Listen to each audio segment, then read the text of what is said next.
Interesting you bring up Oliver Tambo because I'm sure many young South Africans like me have heard of him and surely have heard at least of OR Tambo Airport in Joburg, but they definitely don't know. Well, I at least definitely don't know much about him. And as you just mentioned, you work very closely with him in exile on the Constitutional Committee. And so I was wondering what you two were working together to do and but also what he was like as a person.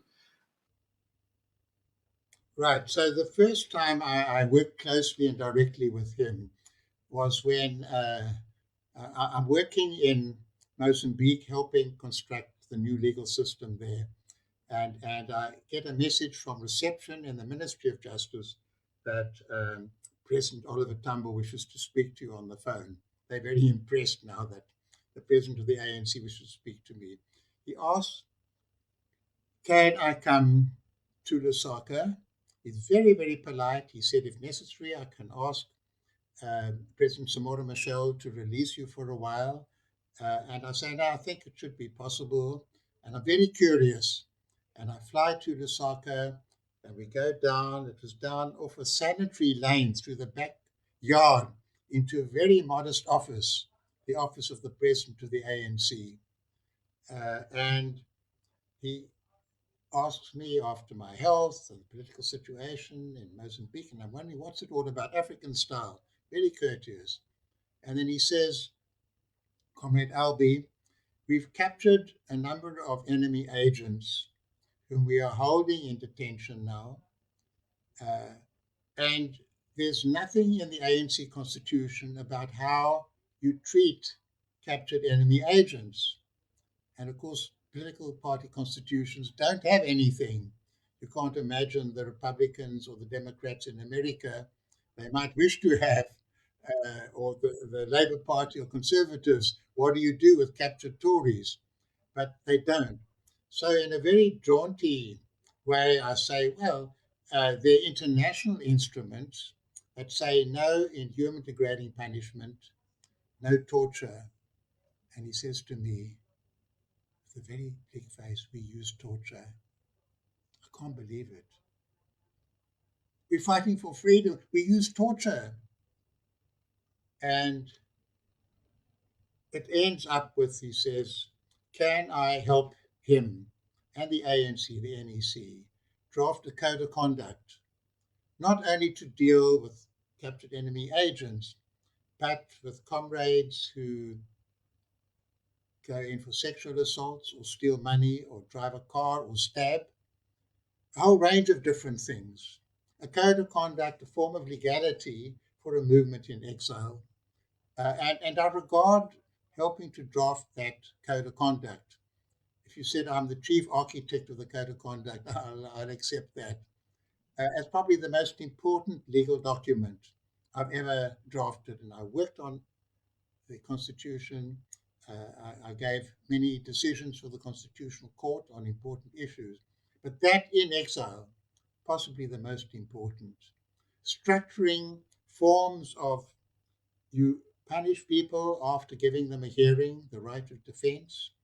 Uh, you have grades of violations. Some things you don't use tribunals, but for very serious things you have tribunals. And its key feature accepted at the ANC conference in Kabwe in 1985 was no torture. No torture.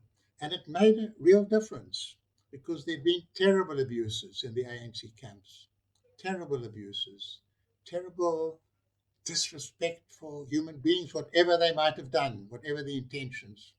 And that was stopped. There was a change in the personnel of the leadership of security at that stage. And tribunal hearings were organized afterwards. Penel Maduna, who was on the Constitutional Committee, was one of the defending lawyers for somebody who was acquitted. And security said, what the hell are you doing, Penwell? You know, you're standing up for counter-revolutionaries who are coming here to kill us. And it was very awkward for him, but that was his role given to him by Tambo said, imagine you're in a court anywhere in the world, your job is to defend and bring out the truth. And that, I think, was at a very important moment, at a time when we were thinking about a Bill of Rights for a democratic South Africa. And we'd seen in other countries where people had fought heroically for freedom that leaders had gone on to become power drunk, abusive in many ways. And so it wasn't only what we'd seen them do, we'd seen power drunk leaders in our own organization. So we opted for a Bill of Rights. It made us look good. It was our strategic answer to group rights, but also we needed a Bill of Rights against ourselves.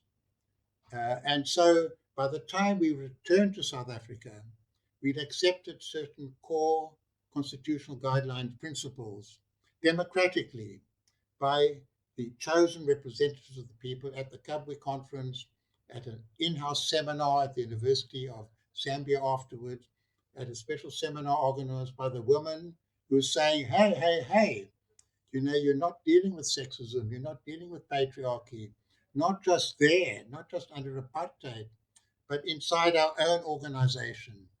Painful, painful, painful debates and discussions. All of this we brought back and shared with people inside South Africa who were fighting similar struggles in the mass democratic movement and in movements right outside of the ANC in their own way, all making their own contributions. And very aware of the fact that there were different streams from the Robert Sobukwe Pan Africanist Congress, Africanist input, extremely important, from Steve Biko, the Black Consciousness stream, sometimes flowing directly into the ANC, sometimes parallel, sometimes outside, and individuals and civil society groups, all resisting and fighting apartheid. And that created the, if you like, the intellectual foundations for our final constitution with very deep African roots. I don't know, are you a lawyer? Have you been studying law? No, I did not study law. I studied politics and economics at the University of Leiden here. Okay, so I've got a question for you. It's a rhetorical question. Do you know when the ANC first adopted a Bill of Rights? No. Okay. You should be asking the questions. I'm on 1923.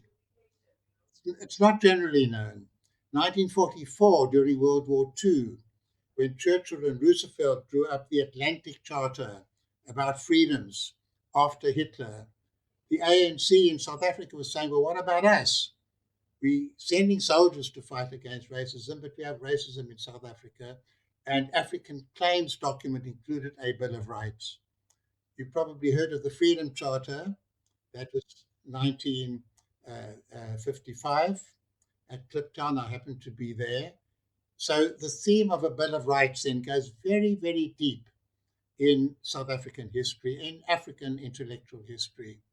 And finally, at the Constitutional Assembly, that's Parliament now, democratically elected in 1994, 2 years to adopt a final constitution according to certain key democratic principles. And this parliament consisting overwhelmingly of people who had fought against oppression, of trade unionists fighting for the rights of workers, of women fighting for rights of women, women workers, of intellectuals and journalists, and academics and teachers and nurses, and people working on the land. They were the majority of the people in Parliament saying, this is what we want in our new constitution. It wasn't smart lawyers. It certainly wasn't outsiders. It was South African made by South Africans who'd been in the resistance. And that's why the constitution has such a powerful resonance. It starts with the preamble. You read it. You look through the fundamental features and principles. Where else in the world do you have a constitution that puts non-sexism on a par with non-racism as a foundational principle? Where else in the world do you have a constitution that has such a comprehensive Bill of Rights that includes not only race, color, creed in the equality clause, but disability, marital status, birth. That includes sexual orientation as a forbidden clause. That includes environmental rights, strong rights for children. That says that violence in the freedom clause, violence from the state is prohibited, but also violence from private sources. Maybe the only constitution in the world that constitutionally denounces gender based violence, that has an explicit right to make choices over reproduction. These things are in the constitution because of the strong women's movement in parliament and the National Coalition of Women outside parliament. So it's a very resonant doctrine, a constitution, built on essential fairness, fairness requiring transformation and change, so that it's not simply a promise of equality and human dignity and freedom, but these things are realized. So the Constitution, in that sense, becomes an instrument for change, but it doesn't bring about change itself. It's only when the people are mobilized, claiming their rights, going to court when necessary, but winning their rights in parliament, in the streets. That's the way we get transformation and change in South Africa. And for me, it was brilliant being on the court, being able to shine some lights, if you like, on justice, on pockets and areas of our life where there was a resistance to the change that was required. This is all incredibly what's the word? It it's incredibly inspiring to me to know to see just how impassioned you are about the Constitution as someone who's made it, and because it's given me such an incredible life. But I do want to pull us back just before the we get to the negotiations, the MPNP, and I was wondering, you were talking at length about how how the ANC drafted its Bill of Rights and the Code of Conduct, the most important legal document you've been involved in. How do you think you managed, as the ANC in exile, to succeed in not only drafting these codes of conduct and coming up with a comprehensive governmental structure to be implemented when on return to South Africa, but also how did you not fall apart when you were cast out from the country that you were meant to be a political party in? Right. Well, I think it had a huge amount to deal with the role of Oliver Tambo.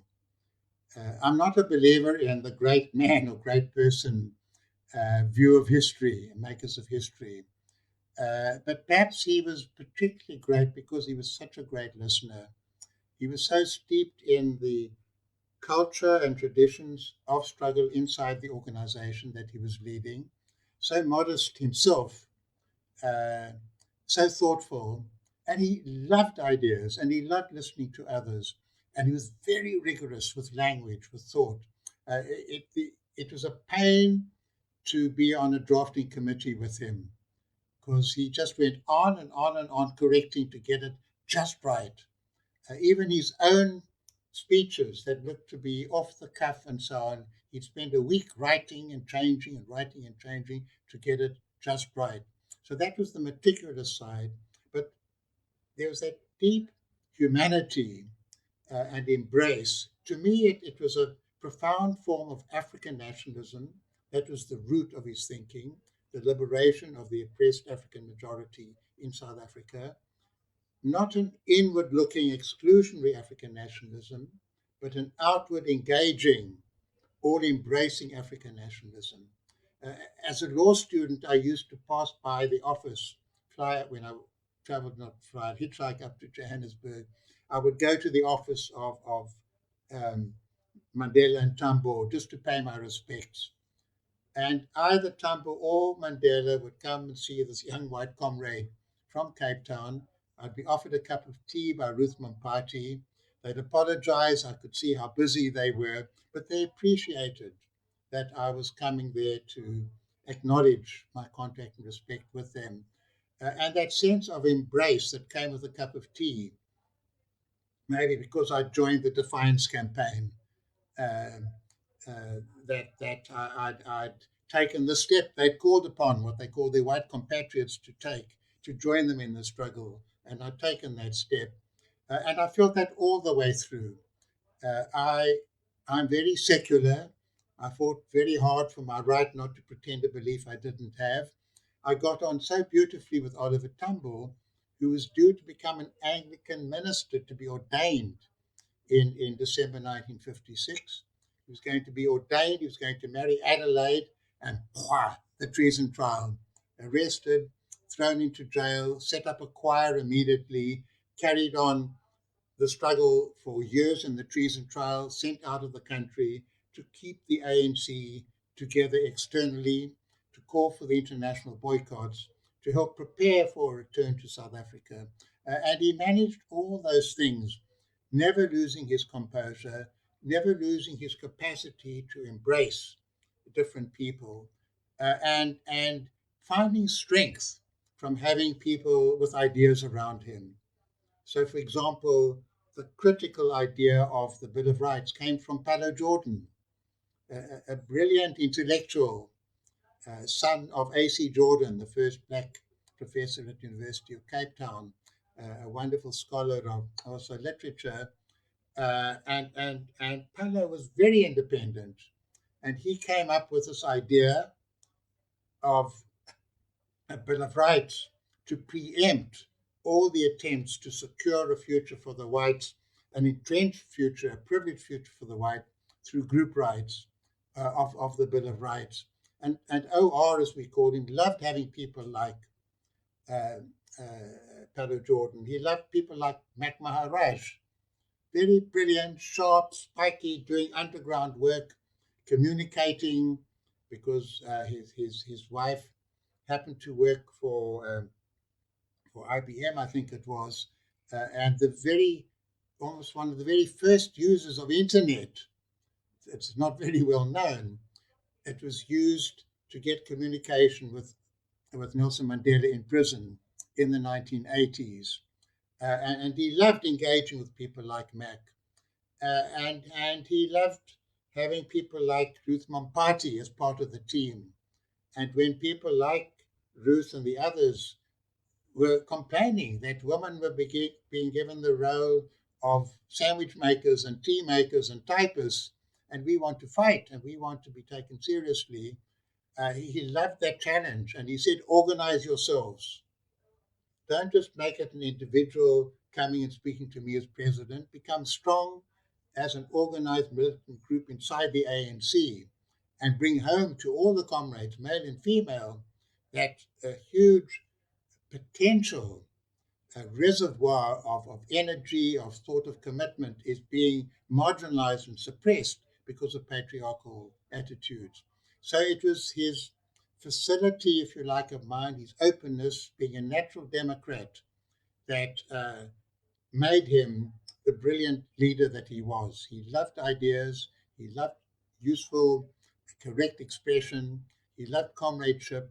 He wasn't in it for himself, he wasn't in it for glory, he wasn't in it for power, he certainly wasn't in it for money. He was in it for the people. We say these things, but he lived it.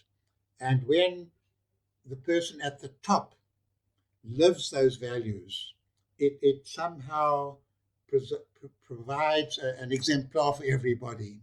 That becomes the norm.